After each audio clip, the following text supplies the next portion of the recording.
नमस्ते बच्चों। आज हम व्याकरण में अलंकार पढ़ेंगे। अलंकार का शब्द का अर्थ है आभूषण या गहना। आपने देखा है ना, जो स्त्री होती है या महिला होती है वह अपने कान में कुंडल, गले में माला, हाथों में चूड़ियाँ इत्यादि गहने पहनकर सज संवर कर घर में रहती है। तो महिला को देखकर अच्छा लगता है, उसकी सौंदर्यता में चार चांद लग जाते हैं। उसी प्रकार काव्य में भी अलंकार का प्रयोग करके उनकी भाषा को अधिक सुंदर और चमत्कारी बनाया जा सकता है। तो अलंकार से भाषा का रूप सौंदर्य और अधिक निखर जाता है और वह सुनने में हमें अच्छी लगती है। तो अलंकार शब्द का अर्थ है आभूषण या गहना। ठीक है, अलंकार शब्द का अर्थ है आभूषण या गहना। जिस प्रकार आभूषण धारण करने से स्त्री के सौंदर्य में वृद्धि हो जाती है, उसी प्रकार काव्य में अलंकारों के प्रयोग से उसकी सुंदरता उत्पन्न हो जाता है।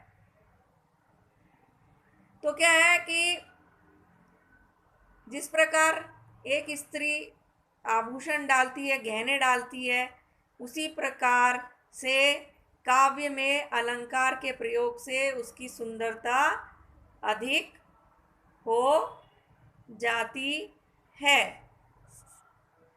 अभी साहित्य में शब्द और अर्थ दोनों का महत्व है। कहीं शब्द प्रयोग से तथा कहीं अर्थ के चमत्कार से काव्य के सौंदर्य वृद्धि हो जाती है। अभी कभी कहीं शब्दों से, कहीं अर्थों से काव्य के सौंदर्य में वृद्धि हो जाती है। इसी आधार पर अलंकार के दो भेद माने जाते हैं। अलंकार के कितने भेद माने जाते हैं? दो। एक है शब्दालंकार और दूसरा है अर्था अलंकार। तो शब्दालंकार से आपको समझ में आएगा जिसमें शब्दों का प्रयोग होता है, शब्दों के द्वारा, जिससे काव्य की सुंदरता में वृद्धि होती है। हमें जो काव्य सुनने में अच्छे लगते हैं। तो शब्दालंकार देखेंगे। काव्य में जहाँ किसी विशिष्ट शब्द के प्रयोग के कारण सौंदर्य में वृद्धि होती है, वहाँ शब्दालंकार का प्रयोग होता है या उसे शब्दालंकार कहते हैं, जहाँ पर विशिष्ट शब्दों का प्रयोग होता है। तो शब्दालंकार के प्रकार देखेंगे।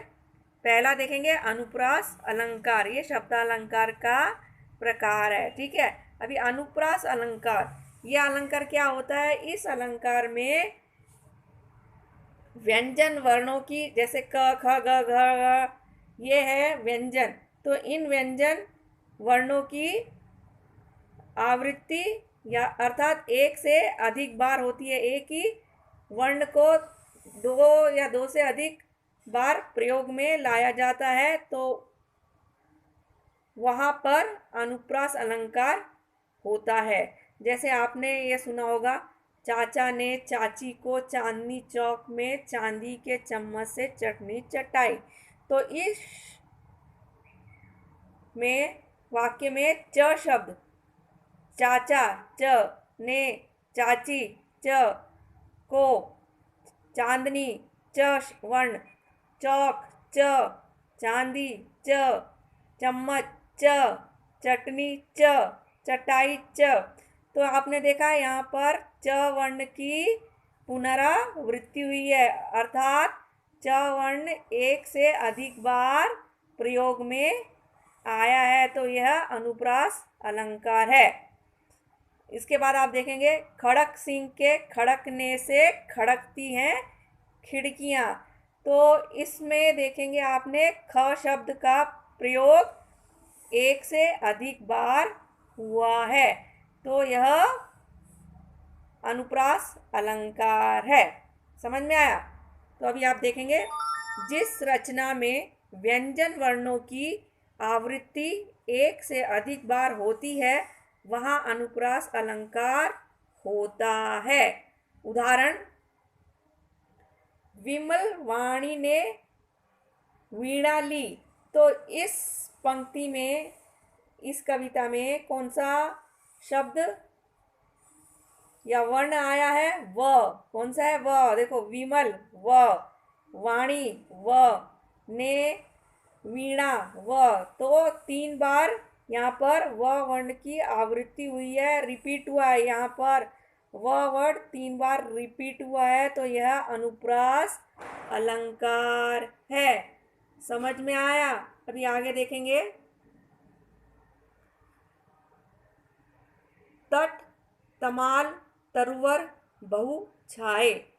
तो इस काव्य में त शब्द की आवृत्ति हुई है, अर्थात त वर्ण 3 बार रिपीट हुआ है, तो वह अनुप्रास अलंकार है।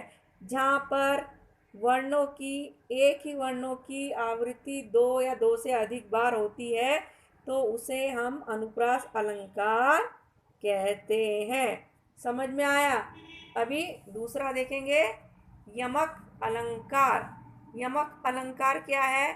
जब कविता में एक ही शब्द 2 या 2 से अधिक बार आए और हर बार उसका अर्थ भिन्न हो, तो वह यमक अलंकार होता है। अर्थात उसे यमक अलंकार कहते हैं। जहाँ पर एक ही शब्द हो और उसका अर्थ एक से अधिक, अर्थात एक ही शब्द का अर्थ 2 या 2 से अधिक बार हो, तो उसे यमक अलंकार कहते हैं। या एक ही शब्द का 2 या 2 से अधिक बार प्रयोग में आए और उसका जो अर्थ होता है, मीनिंग होती है, उस वर्ड की जो मीनिंग होती है वो चेंज हो जाती है, तो वह यमक अलंकार कहलाता है। जब कविता में एक ही शब्द 2 या 2 से अधिक बार आए और हर बार उसका अर्थ भिन्न हो, तो यहाँ यमक अलंकार होता है। अभी उदाहरण देखेंगे। कनक कनकते 100 गुनी मादकता अधिकाय। वा खाए बोराए जग या पाए बोराए। अभी यहाँ पर देखें आप, कनक कनक, यहाँ पर 2 बार ये शब्द को लिखा गया है, कनक कनक को। अभी एक कनक क्या होता है? एक कनक का अर्थ होता है सोना, अर्थात जिसके पास अधिक सोना होता है उसे भी बहुत घमंड आता है, वो सोचता है कि मैं ही सबसे बड़ा हूँ, उनको नशा छा जाता है अपनी अमीरी का। और दूसरा है कनक का अर्थ है धतूरा, जिसको खाने से लोगों को नशा आ जाता है। तो यहाँ पर सोने का नशा है और यहाँ पर खाने का नशा है। समझ में आया? अभी ये दूसरा उदाहरण देखेंगे। काली घटा का घमंड घटा। अभी यहाँ पर काली घटा का अर्थ है वर्षा काल, मतलब बारिश में आसमान में काले बादल आए, और घमंड घटा, घटा मतलब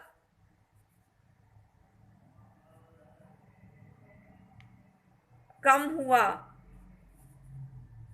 जैसे काली घटा मतलब वर्षा काल में मेघ माला आ जाती है ना, बादल, और दूसरे में क्या हो गया? कम हुआ, घमंड कम हुआ। ठीक है? अब देखेंगे तीन बेर खाती थी, वे तीन बेर खाती थी।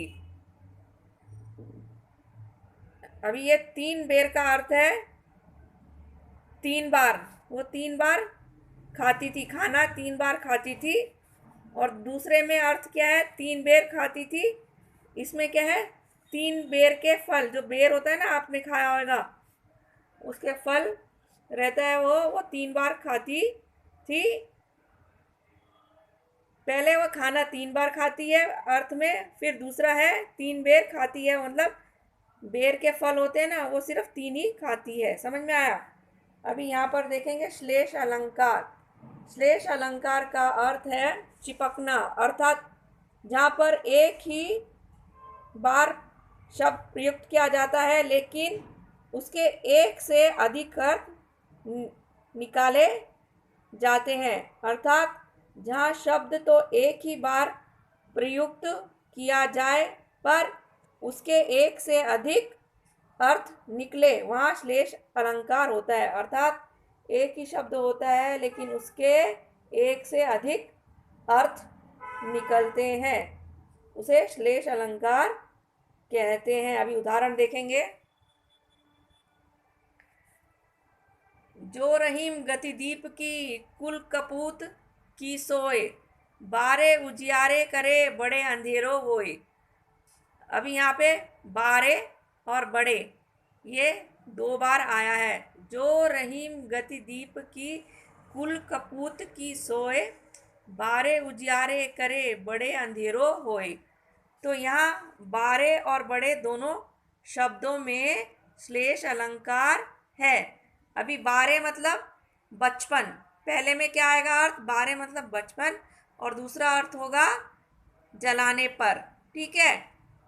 और बड़े, बड़े मतलब दूसरे में बड़े मतलब बड़े होने वाला, बड़ा होने पर या बुझने पर। तो यहाँ पर क्या है, बारे उजियारे करे मतलब बचपन में उजियारा करते हैं या जलाने पर उजाला होता है। और दूसरा बड़े अंधेरों होए, दूसरा बड़ा होने पर या बुझने पर अंधेरा होता है। अभी दूसरा देखेंगे। चिरजीवो जोरी जुरे, क्यों ना स्नेह गंभीर, को घटी ये वृष भानुजा, वे हलदर के वीर। तो यहाँ पर विष भानु और हलधर ये दो शब्द हैं जिसके अर्थ अलग अलग हैं। अभी देखेंगे। विष भानु प्लस जा ये राधा के लिए प्रयोग किया गया है, और दूसरी बार वृषभ प्लस अनुजा ये बैल की बहन कौन, गाय, ये राधा के लिए भी प्रयोग में किया जाता है और गाय के लिए भी प्रयोग किया जाता है, वृष भानुजा, ठीक है। अभी ये हलदर देखेंगे। हलदर क्या है, बलराम, कृष्ण के जो भाई थे बलराम, उनको हलदर के नाम से जाना जाता है। और हलदर दूसरा शब्द का अर्थ क्या होगा, हल को धारण करने वाला, हलदर। तो यहाँ पर एक ही शब्द से एक से अधिक अर्थ निकल रहे हैं, तो यह श्लेष अलंकार है। समझ में आया?